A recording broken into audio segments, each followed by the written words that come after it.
One of the most interesting things that happened in the latest hearing of the court case in Paris between Philippe Carcenti and France 2 and Charles Anderlin was a video presentation that France 2 made to the court.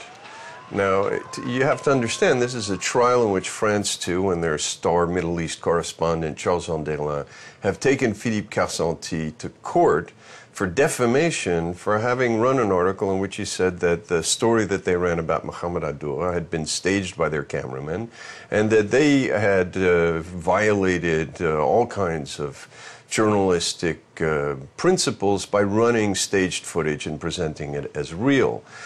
In the previous meeting of the trial on November 14th, the judge had ordered France 2 to bring and show before the court the raw footage that their cameraman Talal Abu Rahma had taken. These are tapes that very few people have seen, and by and large, this was the first public showing of them. There were lots of people who came to the court to see it. And throughout the showing, Charles Anderlin and Philippe Carcenti argued about what we were seeing, Carcenti arguing that this scene or that scene was staged, and Charles Anderlin insisting no. So here we have a case where France 2 is unnoticed and really under a microscope for presenting staged footage as real news, and then they make this presentation to the court in which they use staged footage as real news and accompanying it with a characteristic, what I would call Pallywood narrative that depends on Palestinian sources to describe the events and report the statistics of casualties, as here Bob Simon reports about the same day and the same place. In this one tiny area, which Palestinians now call the Martyrs' Junction, more than 30 were killed and hundreds were wounded. Now, we wouldn't even be able to discuss this if it weren't for the fact that France 2 and Charles Anderlin decided to put this video presentation up at Charles Anderlin's blog at the France 2 website. And so as a result, we can not only reconstruct Talal Abu Rahma's shot, his footage of this stage scene, but also we can look at how France 2, in fact, then edited it and used it in their presentation to the court. So let's start with the independent cameraman's take on this particular scene, which in the movie Pallywood we've called Molotov Cocktail Kid. The key figure in the sequence is the adolescent in the background with the black shirt, the blue jeans, and the bottle in his hand. He's running along the road away from the Israeli position. As he goes, note two things. One, he seems to have some red on his forehead, could be an injury. But B, ask yourself if he looks like he's injured as he runs. He hands off the bottle, and he runs into a crowd where all of a sudden, he becomes a casualty of war. Calling for the ambulance, the cameras come. Note he sits high, even though he has a head injury. And here's Talal Abu Rahma in to take the shot. Note also that they take him on the Israeli side of the ambulance. So this is supposedly somebody who's been hit by an Israeli bullet, and yet the crowd stands around with their backs to the Israelis, showing no sign of concern. Indeed, they're smiling.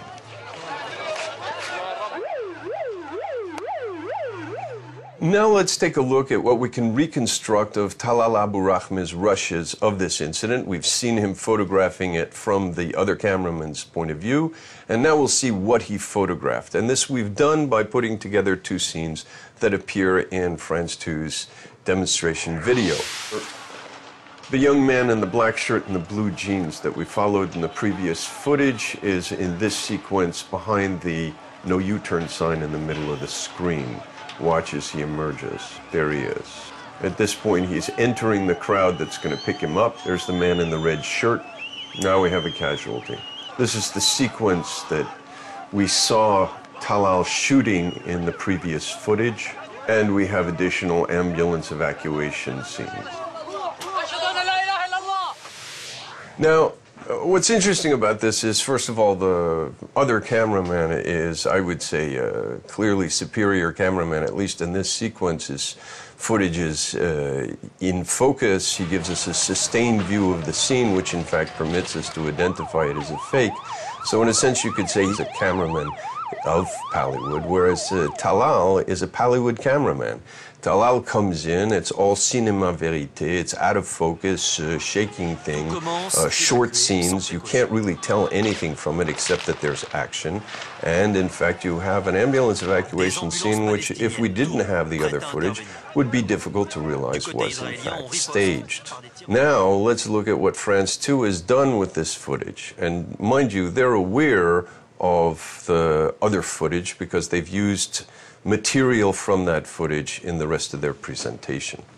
Okay, so here is France 2's presentation of this tape. Nous sommes le 30 septembre 2000, au carrefour de Netzarim, à proximité d'une implantation israélienne dans la bande de Gaza. 48 heures après la visite d'Ariel Sharon, alors chef de l'opposition sur l'esplanade des mosquées à Jérusalem, et 24 heures après un accrochage de la police israélienne avec des Palestiniens toujours sur l'esplanade des mosquées. Bilan de l'accrochage, 7 morts et plusieurs centaines de blessés. Ici à Netzarim, des petits groupes de jeunes Palestiniens se rassemblent à proximité d'un poste militaire israélien. Des ambulances palestiniennes tournent, prêtes à intervenir. Du côté israélien, on riposte par des tirs de balles en métal caoutchouté. What does this all tell us? What can we learn from this? In fact, it answers one of the questions that puzzled the judge in the case. She was ready to follow Philippe Carcenti when he showed in a couple of clearly documented cases that, in fact, France 2 had run as news staged footage. But she had trouble imagining how pervasive this might be. At one point, she turned to Carcenti and said, "So AP is also sold out?" Now, what we can see from here is that even under conditions where they're under great scrutiny, where they've been put on notice that people are watching for them using staged footage as real news, they go and use staged footage taken by their cameraman Talal Abu Rahmeh, present it to the court as real news, and accompany it with a narrative that depends on the same Palestinian sources that stage these scenes. So what it does tell us is that this goes deep. This is deeply embedded behavior. It's not going to change overnight. Even under scrutiny, it doesn't change. But it tells us something else, and this is the most troubling part. We can't know how pervasive Pallywood is. We've only begun to look for it. Now, as we begin to look, maybe we'll have a sense of what percentage of the footage that we see on TV as news is in fact not just Pallywood staged footage, but also Pallywood claims to casualty figures. More than 30 were killed and hundreds were wounded. And then that brings us to the larger and most serious problem with Pallywood.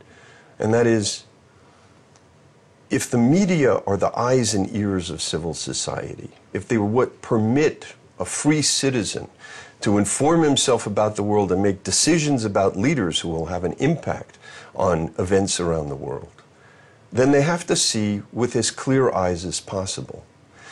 If our media are presenting us a radically distorted image of what's going on in the Middle East, we may make decisions that, rather than solve the problem, make it even worse. We have a right to demand that our news media pay attention to these problems, correct them whenever they can, and give us as accurate an image of what's going on in the Middle East as they possibly can.